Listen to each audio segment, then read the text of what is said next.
চাইবো শঙ্কুদেবদার কাছে আরেকবার আসবো। নীতিশ কুমার বয়স হয়ে গেছে, ভুল বকছেন, তেজস্বী যাদব এভাবেই প্রচার করছেন, কিন্তু প্রশ্ন উঠছে বিভিন্ন সময় বিভিন্ন ভাইরাল ভিডিও দেখা যাচ্ছে এবং দেখা গিয়েছে কখনো কখনো জাতীয় সঙ্গীতের সময় তিনি কথা বলছেন, নানা অভিযোগ উঠে এসছে।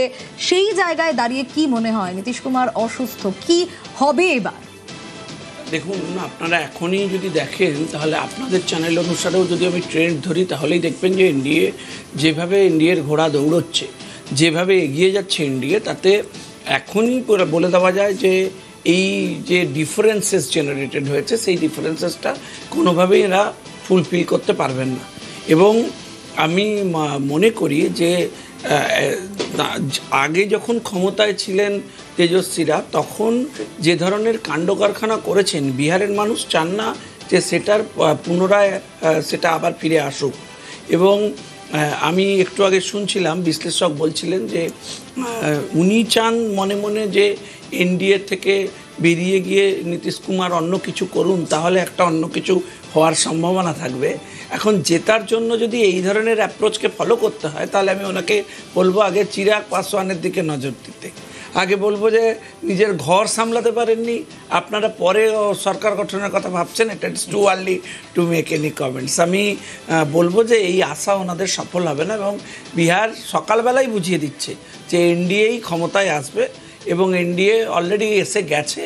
আমি এখনই শুভেচ্ছা জানিয়ে দিতে পারি, কিন্তু তার সাথে একটা কথা বলবো যে বিহারে এনডিএ ক্ষমতায় আসবার পর পশ্চিমবাংলায় অন্তত যারা বিহারের দিকে তাকিয়ে কিছুটা শ্বাস প্রশ্বাস নেওয়ার চেষ্টা করছিলেন তাদের বলবো আপনারা তৈরি হয়ে যান, 26-এ আপনাদেরও ব্যাগ গুছিয়ে চলে যান। আসবো এই আলোচনাতে তো অবশ্যই আসবো। আমি একটু অরিন্দম দার কাছেও যেতে চাইবো। অরিন্দম দা, আরজেডির সঙ্গে অনেকগুলো আসনে বন্ধুত্বপূর্ণ লড়াই হচ্ছে, কি মনে হয় এর প্রভাব ভোট বাক্সে কতটা পড়বে?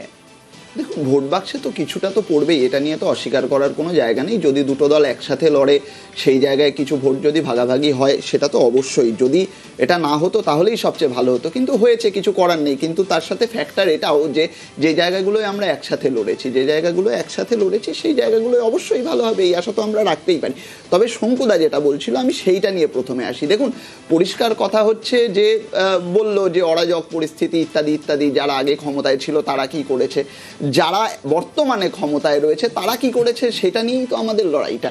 আমরা পরিষ্কার বলছি বিহারে যে ইলেকশনটা হয়েছে সেটা ইনস্টিটিউশন তৈরি যে হয়নি বিহারে, তার বিরুদ্ধে এই ভোটটা হয়েছে। ইনস্টিটিউশন তৈরি তোমরা মনে করো 40 লাখ বেআইনি ভোটার নিয়ে ইনস্টিটিউশন তৈরি হয়নি, তার ইনস্টিটিউশন তৈরি করতে বাইরের ভোটার লাগে না। ইনস্টিটিউশন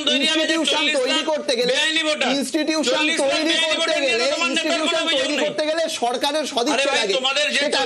এই যে পলায়ন সারা বিহার থেকে শিক্ষা বলো, রোজগার বলো, যাই বলো, যে বিহারের বাইরে যেতে হয় এই ভোটটা তুমি হয়তো কান দিয়ে শুনছো না, তুমি হয়তো কান দিয়ে মন দিয়ে দেখছো, তুমি কান দিয়ে শোনো তাহলে বুঝতে পারবে, আমি শুনি না, আমি দেখছি কংগ্রেস তো কিছুই করছে না, কংগ্রেস তো নয়।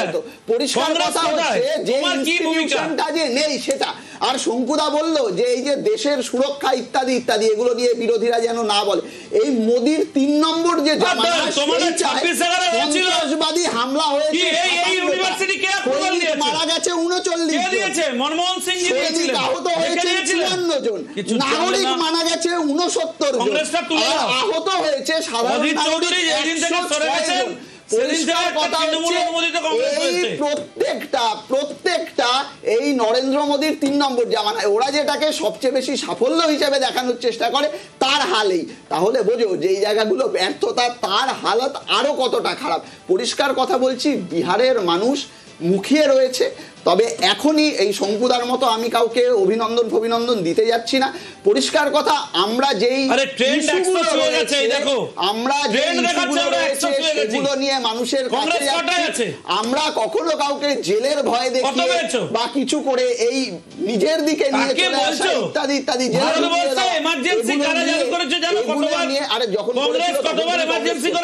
যখন করতো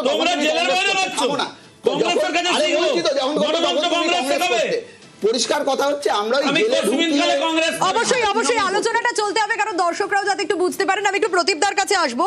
প্রদীপদা, একটা সময় বামেদের প্রেজেন্স বিহারে ছিল, ভালো মতো ছিল, মানে গতবারও আমরা দেখেছি যে বেশ কয়েকটা আসন আপনারা পেয়েছেন, এবারে এক্সপেকটেশন কেমন? গতবার আমরা 14টা আসন পেয়েছিলাম, 14 না 16টা আসন, দুটো সিপিআই, দুটো সিপিআইএম, 12টা সিপিআইএমএল। এবারে তার থেকে একটা দুটো বাড়লেও কমার কোনো জায়গা নেই। এবারে তো বুঝবেন যে মহাগঠবন্ধন হওয়ার ফলে সিট শেয়ারিংয়ের ক্ষেত্রে কিছু লিমিটেশন থাকবে, এটাই উচিত, গঠবন্ধনের ক্ষেত্রে এটাই উচিত, এবং সেটা খানিকটা দেরিও হয়েছে বইকে। কিন্তু আমাদের এই 16টা সিটের কম হওয়ার কোনো জায়গা নেই। এখানে মহাগঠবন্ধন 54 দেখাচ্ছে, এটা ব্রেক করলেই বোঝা যাবে যে কার ঘাড়ে কটা সিট আছে। এরকম এনডিএর ক্ষেত্রেও এইগুলো পরিষ্কার হওয়া দরকার যে কার ঘাড়ে করা, কারণ উনি একটা বলার সময় বলে যেরকম ইম্পর্টেন্ট কথা যে ভোটের আগে এবং ভোটের পরের পরিবেশ পাল্টে যায়। বিজেপি বলছে বটে যে ভোটের পরে পাল্টালে আপনি করে দেবেন, বিজেপি তো প্রেসিডেন্স দেখিয়ে দিয়েছে যে ভোটে জিতেছে একটা দল, সরকার গঠন করেছে তার কয়েকদিনের মধ্যে অন্য দল, এ তো আমরা সবাই জানি। তবে এই জায়গায় যাব না। এসআইআর নিয়ে আমি শুধু একটা কথা বলতে চাই, এসআইআরের যে প্রসেস এটা বুঝবেন আমাদের পশ্চিমবঙ্গে হচ্ছে, প্রত্যেক বছর রিভিশনের নাম বাদ দেওয়া উচিত, ডেট শিফট ডবল এন্ট্রি সেটা বাদ দেওয়া হয় না। আমি নিজে পলিটিক্যাল পার্টির দায়িত্ব নিয়ে বলতে পারি, প্রত্যেক বছর আমরা এরকম লিস্ট জমা দিই। গতকাল দেখলাম শুভেন্দু অধিকারী দিয়েছে 5টা কেন্দ্রে, ভালো কথা, এরকম আমরা প্রত্যেকবার দিই, কিন্তু ওনারা নাম বাদ দেয় না।